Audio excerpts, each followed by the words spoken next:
So the Doctor uses the phrase pudding-headed again. Well, actually, no. In the first episode, he said pudding brains. Yes. So I wonder if that's going to be like a thing, where he's constantly comparing human brains to pudding. Maybe that's his catchphrase. Could be. I like it better than Geronimo. Do you? Well, Geronimo kind of got a little old. Initially, I liked Geronimo, just like I initially liked Allons-y. But I think those got old. Yeah, they did. But I think Pudding Brain has the capacity to get old, too. That's fair. That's fair. He could switch it up, though, and have other gelatinous desserts. He could. He really could. I guess Jell-O's trademarked, so they couldn't do Jell-O. Or is it trademarked? I never know. I believe it is, but they could probably work something out. I feel like, yeah. If it was really necessary to the story, they could probably work it out a deal. If the Doctor really had to just call someone a Jell-O brain as opposed to a pudding brain. Right. I'm sure they'd work out something. Mm-hmm. Or I don't know, maybe not. Maybe it's good, buzz marketing or whatever for whoever makes that Kraft, maybe? I have no idea who makes Jell-O. Maybe, is it its own company? No, it couldn't be. It's got to be owned by somebody. I think it's Bill Cosby makes it. Oh, okay. Of course. Kraft. It is Kraft. Oh, okay. Good. I was right about that. I'm glad I know my American megacorps.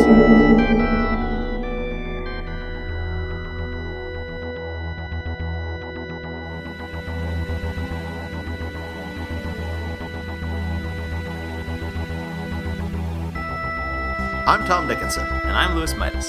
And this is The Cloister Room, a podcast about Doctor Who and other things.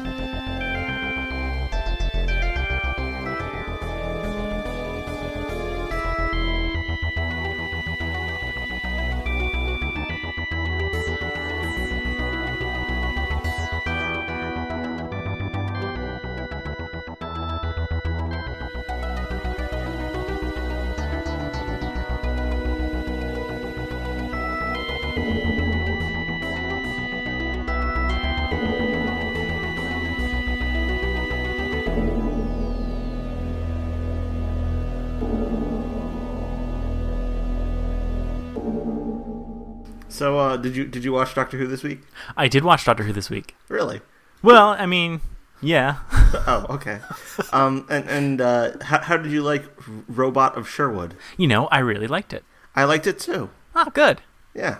Yeah, it seems like Gatiss has really been on point recently with his episodes. Yeah, between this and the Crimson Horror, and Cold War, which I also thought was quite good. Mm-hmm. And then if you want to add into that, you can add in An Adventure in Space and Time. Oh, yeah. Which was another one of his projects. That's right. Yeah, I think he's kind of been on a winning streak. Yeah, really. Well, yeah, and and it's funny because this episode was like different in, I don't know, it just, I mean, like, obviously it was set in a much sunnier and happier location, and it was sort of like whimsical, and it really was like really campy, I guess. So it was really a much different tone, I guess I want to say, than the first two episodes, and so it kind of feels, I don't know, I like it. It's like a breath of fresh air. Yeah, I think that's precisely why I enjoyed it so much. Yeah. Because I think one of the kind of important things when you have the new Doctor is you want to see him do everything the Doctor does. Mm-hmm. And it's not always just like darkness and grimness and stuff like that. So it's good to see kind of like a fun romp is the word that often gets used, a romp. Right. Which for some Doctor Who fans, that's a dirty word. They don't want to see romps. They want to see, serious, hard-hitting drama. Well, right. I feel like I might be a little bit of a hypocrite because I actually disliked what I would call, well, maybe not the last romp we had, but the last romp at the beginning of a season, which was Dinosaurs on a Spaceship. I did not have high opinions of that episode, but and I feel like I could possibly have the same opinions here. Like I could complain about how the resolution to the story was kind of ridiculous, but for whatever reason, I don't mind it here. Like it's just like for whatever reason, it just kind of it feels like a continuation of what everything was building up towards, and it just it was just like, yeah, all right, I'll buy this. Yeah, and I mean, romp doesn't just like refer to one kind of story. It's just kind of like a catch-all term right. for stories that are kind of lighthearted in their tone. That's true. And this was definitely that. Yeah. I think it was just for me, like, as I said, I had kind of some misgivings about Peter Capaldi. Mm-hmm. And here I am even further warming up to him because I feel like I needed to kind of see him in this sort of episode. Yeah, and I feel like I kind of feel the same way. I like if I had any doubts, and I sort of had doubts maybe, but like at this point I'm on board. I'm on board the Capaldi Express or whatever. I don't know. No, and I think he's good. I think he was really good here actually, and he was. I loved. God, I loved so much about what he did in this story, and just like the between like the spoon fight and the dungeon scene, and there's all just like really great. I loved it. Yeah, a lot of that stuff, like the spoon fight, it's obviously just completely ridiculous and like completely over the top. Right. But it kind of threw me off guard for a minute. But once I just kind of realized, oh, this is just going to be completely ridiculous and over the top. Once I was sort of keyed into that, right, and I sort of adjusted my expectations around that, I absolutely loved it. Yeah.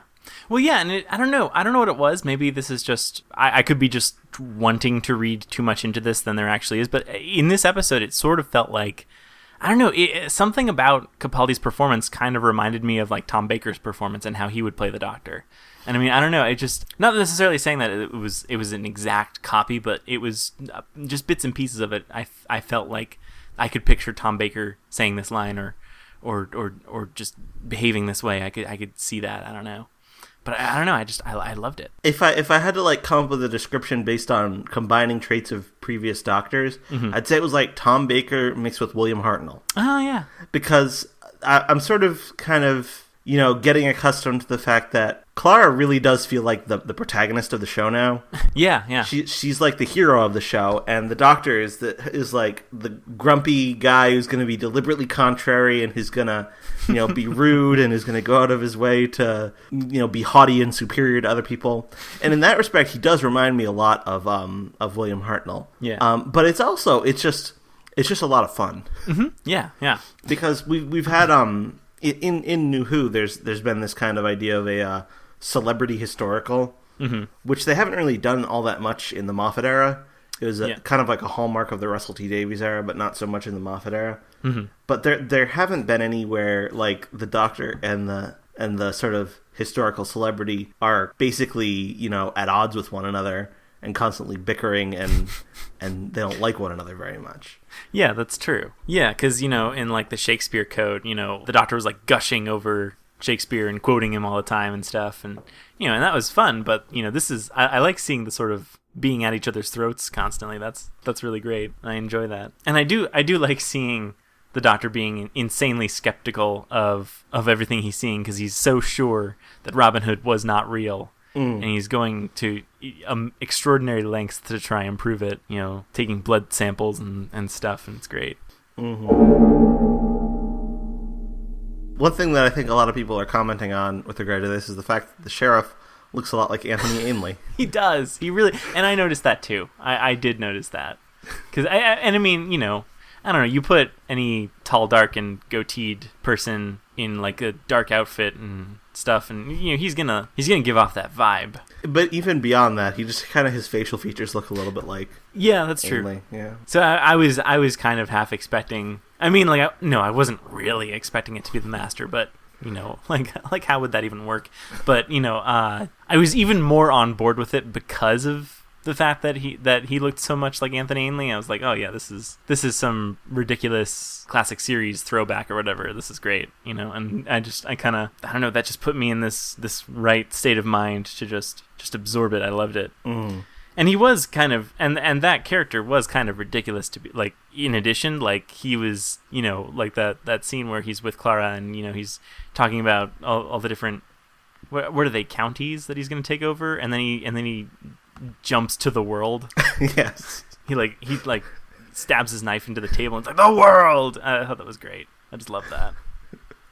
Yeah, that was quite funny. Everything about this, I loved. I don't know. It was now, do you know about the scene that was cut? Yeah, I read something about that. It was something in the fight, in the final fight, right? Like it was like a decapitation. Yeah, essentially what happens is, in the fight, they're bantering, and the sheriff says something silly like, you should come to my castle and I'll boil you in oil at 7 o'clock. And then Robin Hood says, well, it should be early because that's a little past my bedtime. By the way, I just love the completely over the top, like completely self-aware, like ridiculous banter. That was so much fun. Yeah. But anyhow, in the finished episode, the version that made it to air, immediately after that, he cuts the rope and then goes flying up onto the rafters. Mm-hmm. And the fight continues up there. Uh-huh. But in the I actually went and tracked down the work print, the version that leaked. Because it has the unaltered scene in which, after that banter, the sheriff gets the advantage over Robin Hood, has him at the point of his sword, and then the Doctor and Clara sneak up behind and throw a curtain over his head while Robin Hood says something like, "It's curtains for you," or something like that. Or like, "I think it is you who will face the final curtain." It's something very silly like that. And then he chops off the sheriff's head, but then the sheriff's head starts talking about how, I didn't tell you that when the ship fell from the sky, it fell on me, and the robots repaired me, and now I'm part robot. And then the decapitated body takes Clara hostage, and then Robin throws the head back to the body, and he reaffixes himself on, and then the fight continues from there. I got ya. Yeah, so it's about a minute that was lost. Well, it's neat that they could sort of stitch that back together so seamlessly. Well, it is, in terms of like the shot continuity, it's pretty seamless. Yeah. But you don't really get the sense. I don't know. Watching the original episode, the episode as aired, mm-hmm. I didn't get the sense that the sheriff was a robot. No, I didn't on my first viewing. Although I did on my second viewing, I turned on subtitles, and I noticed that he has a line right after that where we're talking about where that was cut, mm-hmm. where he describes himself as being half man, half machine, and it's like half man, half engine, I think. Oh, yes, half man, half engine, yes. And so there I was like, oh, okay, so he was part robot. But yeah, beyond that, you wouldn't know, and I didn't catch that line on my first viewing, so I didn't know until I saw, or I strongly suspected, as he was like trying to escape out of the gold or whatever. You saw his gold covered arms or whatever, and it seems like that would be something that would be too gruesome if he was an actual person, right? So it seemed like that was something that would be like a robot, and also probably only a robot could do that, I imagine. I don't know. Yeah, one assumes. Yes. I think it's better in the version they ended up airing. Yeah, like the fight goes more smoothly, and I thought the bit with the talking head cut off was a little. I think that was a little too weird. So it sounds like it could have been. Do you think they'll put it back for the DVD release or have it as an extra? That's interesting. I suppose they might. Yeah, because I feel like that's something I've seen talked about as like, oh, they'll put it back in for the DVD release. Although I don't know why they necessarily would. Because when I buy a box set, I kind of expect to see the version that aired. And and obviously they could have. I think it's very easy to do with DVDs, or definitely with Blu-rays, where you can change. You can have like an extra long version or whatever, where it'll insert that scene at the appropriate time or whatever. So it probably wouldn't be that difficult to have it pop up with the choice where you can play the aired version or the extended version. But I don't know. It just seems weird to me that I don't know if I would want that. I don't know if I would want to have not the aired version. If there's not a choice. If the box set just comes with that scene reinserted, I don't know if I would like that. Obviously, the reason that it was removed from the episode is because of the beheadings in Iraq, with ISIS. Mm-hmm. So maybe it won't be something that they're as concerned about by the time the DVD comes out.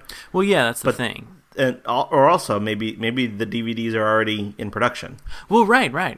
Because if they've already got all 13 episodes, edited and stuff, it seems to reason that they'd want to get that stuff, started as soon as possible. Right, because I know with Torchwood Children of Earth, there's actually a difference in the 5th episode between the version as aired and the version on the DVD and Blu-ray. Oh, that's right. There's a difference with a different musical cue used. That's interesting. Why was that changed? I think it's just at the very last minute for broadcast, they decided they liked it better with a different musical cue. Huh. And it was too late to change it on the DVD and Blu-ray. Huh. And they never they never like went back and did a second edition of the DVD and Blu-ray with the correct quote-unquote version.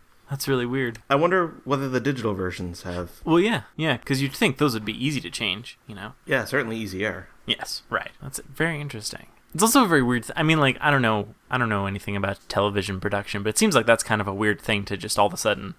I mean, maybe not all of a sudden, but, like, I don't know. It seems like you produce a thing, you know, it's all produced. It's weird to go at the last minute just decide you're going to change something so minor. I don't know. Yeah, I don't know. I mean, I actually thought, because I saw the version as broadcast and I saw the version on the DVD. Oh yeah. And I actually thought the version as broadcast was better than the DVD version. Oh. So I'm a little annoyed that I have that on DVD and I have it on Blu-ray, and neither of them is the version I like. Ah. I guess they made the right choice then. I guess. I don't know. That just seems like really weird to me though. It's like, I don't know. It just seems weird. It is kind of strange. What's the point even? Well, and I guess it's extra weird because that supposedly better version, you know, appeared once and now no one can see it again unless they've recorded it or, you know, pirated it or maybe digital versions of it. Right.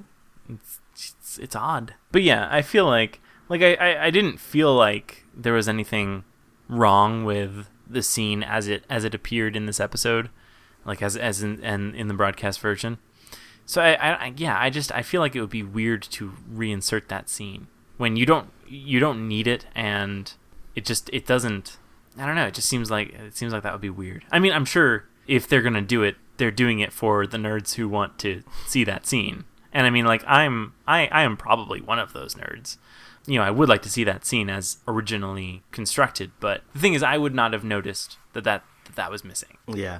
I'd rather they just, you know, put it on as a deleted scene and leave it at that. Yeah, and I think that would be fine. They don't have to, like, release two completely different cuts of the story like they did with the Five Doctors or the Curse of Fenric. No, what did they do for the Curse of Fenric? I'm not familiar with that. There's a completely different movie length instead of individual episodes. Cut it's got some extended scenes and it's got some of the same scenes but in different orders. Huh. To like sort of readjust the pacing around the fact that there's no cliffhangers. Huh. Weird. Yeah. And why did they do the feature length thing? What was the point of that? I don't know. Okay. I guess if that's the thing, if that's a thing they want to do, yeah, sure, go ahead. I'm sure there's some very good reason. Yeah. There usually is. I just happen not to know it. So do you think it's significant that we have seen, possibly in every episode so far, the Doctor is working on some kind of math equation? You know, that's a good question. From the first and the second instances, I just assumed it was some kind of like personality quirk of his, that he just really likes math and he has to he's just compelled to do some math at any given moment. Yeah, you know. But, you know, it's the third episode running, which makes it more consistent than Heaven. That's true. So I honestly don't know. I don't know anything about the math he's doing, or if it's even real math, or if it's just, you know, just random scribbles. Well, it doesn't, not that I got very high up in math classes, I think, but it doesn't look like any math I've seen. And I mean, I did whatever math classes I needed to do to get a computer science degree, so... You know, I took like Calc 3 and... Computer maths, yes, as John Roderick would say. Yes, exactly. And, I don't know, stuff like that. And it doesn't look like anything like that. So, but I don't know, maybe this is some sort of Gallifreyan math. PhD level Gallifreyan math. I think Adric would be proud. I think he would. I think this is the spirit of Adric, compelling Capaldi to do math. So I wonder if that's going to somehow... because we know he shows up at some point for the 50th. He's there among all the TARDISes. And you think he's doing maths related to that? I'm thinking that's a possibility. Because that's the thing is, do we know? Yeah, we don't have any idea when that happens from the 12th Doctor's perspective. Like no. We have no idea if that's already happened because he left in the first episode. He left Clara in Victorian times for, I don't know what it was, like 8 hours or whatever. And in that time, he could have gone off and done that stuff. So maybe not. Maybe that's already taken care of, and we don't know. But he could be doing something related to that. Like, I don't know. I mean, as I understand it, it was supposed to be some sort of calculation, I think. Yes, but it was a calculation that seemed to have been, performed by the TARDIS itself. That's right. Yeah. Okay. So maybe not. But yeah. So if not, then what could he be calculating? Maybe he is calculating something about how to undo the Gallifrey thing. Oh. And bring Gallifrey back into the universe. Yeah, that could be. Because he basically like woke up and started doing that. That was like one of the first things he started doing as the 12th Doctor. You'd think Clara would have asked him. What's with all those maths? Well, she's not a math teacher, though. She wouldn't question it. She just assumes. Well, she'd be probably asking why he's doing it, though, I mean. Yeah, maybe. Maybe she just thinks it's a cute little side project, and maybe off camera, she's been encouraging the Doctor to take up side projects, like little hobbies, and so she thinks this is just one of those hobbies. I don't know. Yeah, maybe we'll get that. Maybe we'll get that in a few episodes from now. She'll finally be sick of the Doctor's shit, and it's like, why are you always doing math all the time, God? And then we'll finally figure out, or he'll finally reveal what all this math has been for. So now, if I'm not mistaken, I think at one point during the fight scene at the competition or whatever for the Golden Arrow, I think we hear a Wilhelm scream, or at least I heard one. You might be right. I don't know. I couldn't really make it out. It was kind of overlaid with other sound effects, so I wasn't sure. I don't know. And in my mind, that perfectly fits. I don't know if there are, like, I guess there aren't, like, licensing restrictions for the Wilhelm scream because it's so old. It must be in the public domain. Probably. So they could probably use it if they wanted to. One thing I did notice, sound-wise, is during that fight scene, when the Doctor decides that the best idea is to get captured, he disarms Robin Hood by using what appears to be Venusian Aikido. Oh, that's right. And he goes, "Hi!" Yeah. So yeah. I liked hearing him say, "Hi!" Yeah, that was pretty great. Well, yeah, and because initially it looked like Capaldi's Doctor was going to be a little bit like Pertwee, at least in the outfit. So yeah, it was nice seeing him also break out the Venusian Aikido. Mm-hmm. The second Doctor was also in this episode. Oh, that's right. I read that. And I saw it after the fact. Or Patrick Troughton, rather. Possibly Salamander. Right. Was in this episode. Right. Because, what was it? It was that Patrick Troughton had played Robin Hood in some broadcast version or something. I believe it was the first ever televised Robin Hood. Ah. Yeah. Huh. I like that. And the funny thing is, like, even knowing that is Patrick Troughton in that still, it's really difficult for me to see it. Like, I can kind of tell with the eyes, but like his hair is different, and he's got facial hair. So and it was really I would not have known had it not been pointed out to me. But that's a neat little Easter egg they slipped in there. Yeah, that's very nice. Yeah. What does that mean? Does it mean that there is in the Doctor Who universe an actor who happens to look exactly like the second Doctor? Well, under ordinary circumstances, I'd say obviously not. It's just a little inside joke. But in Deep Breath, like, a big deal was made up of, like, where does this face come from? Yeah. And actually, did you ever read the comic The Girl Who Loved Doctor Who? No. Okay, I don't know if you heard about it. It was Hugo nominated. It was by Paul Cornell. Oh. It was from like a year or two ago. Oh. It was from Christmas 2013. Oh. But in any case, the general idea of the comic is that the Doctor, the 11th Doctor, as played by Matt Smith, visits the real world. Oh, yeah. He gets sucked into, like, a gateway to the real world, where he, like, goes to a Doctor Who convention and meets Matt Smith and stuff like that. And it's actually really good. Really?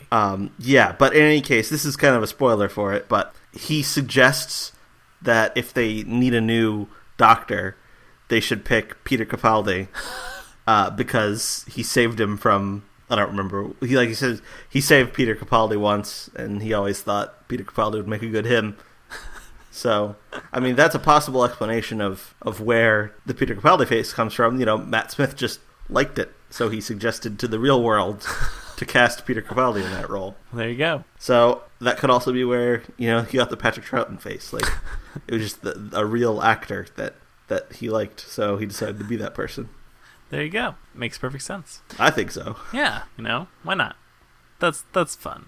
And that is definitely something that I would not have even noticed had it not been pointed out to me. So it's always cool. It's always cool when they can slip in things like that aren't so, I don't know, made a big deal out of that, I don't know, people freak out or something. I don't know. Right.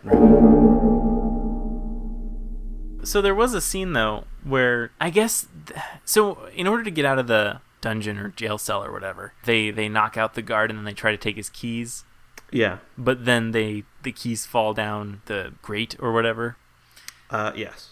But and I was trying to follow, but like in the next scene, they're out of the jail cell, but they're still like shackled, and they're like shackled to each other. But like I don't know. It seemed weird to me that we didn't see the actual escape. Maybe that was cut too. It could have been for some very good reason. I'll allow it. No, I don't know. I think I don't know what happened there.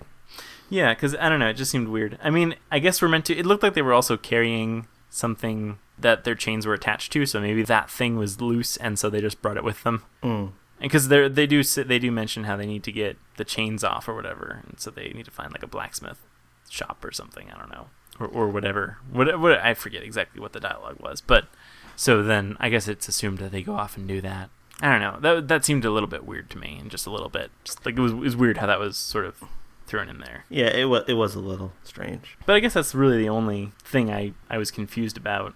I mean, well, that is to say, I don't really know how a gold arrow is supposed to make a ship's engines suddenly work by just sticking to the outside of the ship. But yeah, that was a little bit strange. I mean, I guess I kind of bought that they just needed a certain amount of gold in order to make the ship work. They just needed X amount of gold. Yeah. But the notion that you could suddenly make the failing ship work by having that amount of gold collide with the outside of it is a little strange. But. Right. But, I mean, I feel like the whole episode was kind of... Maybe it wasn't that level of ridiculous, but it was getting there. So I felt like when we achieved that level of ridiculousness, I was kind of, all right, fine. Yeah, I was fine with it because I liked the scene, like where I liked them shooting the arrow together. I thought that was neat. Yeah. So. Yeah, So yeah, I don't really object to it. Yeah. Although, on the other hand, would it have been so hard for them to have them shoot the arrow into like a thermal exhaust port or whatever, and then have that, connect two wires together or something. So like, oh yeah, and there, now it's working. Well, maybe that's what the script called for, but the director just didn't want to do it. Yeah, I guess that would have been too complicated. Yeah, could have been. There's one thing about the Capaldi Doctor that really does still kind of bother me. Oh yeah? I think he's very he's mean about people dying. Who died in this? What was? Well, he makes fun of the bard Alanadale, who's going to die in 6 months. He just makes fun of him for the fact that he's going to die in 6 months. And this was kind of adding on to a concern from last week's episode where he just let that soldier. He just seemed completely unconcerned about the fact that soldier died, and he fed him a tracer. Yeah. Just making him think that he was feeding him something to save his life. But I just felt like this doctor just doesn't seem to care about people dying very much. He's I'm not saying that he should have taken action to save him, he should have brought him to a 21st century hospital or something like that. Mm-hmm. But I just thought it was a little bit much to have him mocking him for the fact that he was going to die in 6 months. I thought that was a little over the top. Yeah, I suppose that's true. Yeah, I guess there really is there's no good explanation for why he would just be like that. That's a little less than cool, I would say. I mean, it could be that he just didn't want to interfere, he felt he'd interfered enough, or he was going to interfere enough, or... But it wasn't that. It was that he was mean about it. That's true. I just feel like I get that the doctor has more of an abrasive personality, but he just seems to just straight up not even care about other people at times, and I'm like, that doesn't seem like it should be how the doctor is. Yeah. But yeah, I guess that is a fair point. He could afford to be nicer. I don't know. Maybe this is going to be a character arc for him. Maybe we'll see. Yeah. I don't know. But yeah, he does seem a little bit mean. Were you as surprised as I was at the lack of a heaven scene? I was. At first I didn't notice it, but then I realized that we didn't get one. We did get on the console, like, the destination of the ship was the Promised Land. Yeah, I was not expecting to see that again. Yeah, that might kind of be how we get the Doctor to figure out about heaven, is because he's looking for these clues about this Promised Land and whatnot. So maybe that's how we get there. But yeah, no, I thought it was very weird or not very weird, but I was surprised we did not get a heaven scene. Because the thing is, like, these robots, we don't know anything about these robots, where they're from. You don't know anything about them. So, like, are they connected to the other robots in some way? Yeah, you don't know. They do, and they do seem a little bit like when that one robot gets his arm cut off. He does seem a little bit clockwork inside, but I mean that could just be generic robot visuals, like where just the props guys need something that looks like a robot arm, so they just slapped in some gears. But yeah, no, for the most part, we don't really know anything about these guys, and obviously the shooting laser beams from a cross in their forehead or whatever, that's new or whatever. But yeah, no, we don't know. We don't know, and we don't find out anything about these robots. They're basically just generic robots to fight against. Or at least that's what they seem to be in this episode. But yeah, I don't know. I kind of would like to know more about these. And it's not even like a thing where, like, the Doctor recognizes them. Like, oh, these are the whatever, XYZ robots from planet, I don't know, ABC. The Alphabet Planet. Exactly. These are the robots from there. It's nothing like that. It's not even. It's just these are bad robots. But yeah, so we don't get that. So yeah, because more or less we explained away the clockwork robots in Deep Breath. That was, even if the Doctor didn't pick up on the connection. Obviously we, the audience, were meant to, and so that kind of seemed over and done with, and that was kind of explained. But we don't really get that unless we are just meant to assume that, like, oh, well, these robots were also looking for the Promised Land, and so they must be in the same vein as the clockwork ones. Maybe just they have a different approach on how to get there. And these robots also have to have been from the future. That's right. Well, the Doctor even says something about the 29th century. Yeah. So yeah. So they must be. So this must be robots. I don't know. What is it with robots being sent back in time? That is an interesting thing. Maybe someday we will know more. I sure hope so. Or I think I would hope. I hope so if it's interesting. If it's not interesting, then I don't want to know. Yeah, don't bother if it's not interesting. I don't want to hear it. Yeah, well, and I wonder if that's going to be the thing. If this is going to be the plot arc of the series of Series 8. If it's just going to be robots trying to reach this supposed Promised Land, I imagine that means that this is going to be a pretty robot heavy season, because I'm assuming that in each case the robots would have to be the antagonists. Although that's not necessarily true. The Doctor could run across a peaceful robot race or whatever that is also seeking the Promised Land, and he could be like, "Hey, what's going on with this Promised Land?" And then I don't know, something good, interesting could happen as a result of that. I don't know, but I'm looking forward to it, whatever it is. Yeah. Eventually we'll find out. And is it just robots? That's the thing. So far we've just got robots seeking this Promised Land, but could other people? Well, and if the Promised Land and Heaven are overlapping and are the same thing, then it stands to reason, because that soldier from Into the Dalek also ended up in Heaven, and she was, to my knowledge, not a robot. So stands to reason anyone could get to this Promised Land if, once again, they are the same thing. Right. Which who knows? I don't know. It seems like there's a lot of different threads going on here, and I wonder if they're all the same thread. I guess we'll have to wait and see. I guess so. Yeah, it's way too early to say. Yeah, that's the exciting thing, is we've still got more episodes of Doctor Who coming. We've got a lot. Yeah, so many. There's 8 more now? Yeah, that's exciting. And then Christmas. So yeah. Wow. It sure is an exciting time. How did you like the trailer for Listen? I thought it looked pretty creepy. Looks interesting. It does. Looks very interesting. It was interesting. strange that they used music from Series 1. Yeah, well, now, because I don't know too much about the music from Series 1, because I haven't seen Series 1 all that much. I don't own the soundtrack for Series 1. But what did they use? And where was that used from Series 1? In Series 1? Well, there's a track in Series 1. It's on the soundtrack. It's called Rose in Peril. Okay. And I think the context it's used is, I don't know, I think it's used a few different times. It's also used in Series 2, I think. Ah. I don't really remember a specific moment, but it's a recognizable track they used. So. And now that could just be something they threw together for the trailer, I guess. I assume that's what it was. Yeah, so it's not actually going to appear in the episode. Probably not. I don't know. Does Murray Gold have?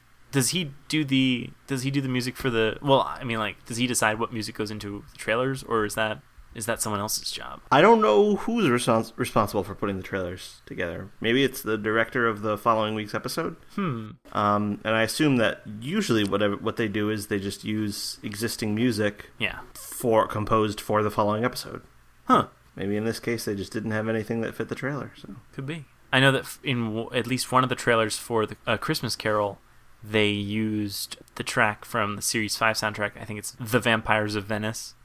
I think that's the track, and it's very distinct, and it's kind of weird because it retroactively now sounds very Christmassy to me because of the fact it was used in the Christmas Carol trailer. And I don't know if it actually is. Maybe I just have a warped perspective, but I don't know. But that's kind of not the same thing. I don't know. Maybe they were just feeling kind of nostalgic for this trailer though. Like they're like, you know what? Let's do a throwback to Series 1 or possibly 2. Right, because I a lot of those music tracks are like ingrained in my head because I got that soundtrack album way back when it first came out. Or maybe shortly after it first came out. I don't remember when it came out in relation to when I got it. But anyhow, yeah. And so I've heard all those tracks, and most of that music that was composed, I think probably all of that music has been rotated out by now. Yeah. There was some stuff that was reused throughout the Russell T Davies era, but for the most part, pretty much everything that was composed during that era ended up getting, rotated out, with the exception of a couple of very specific things like Dalek music or Cybermen music or unit music.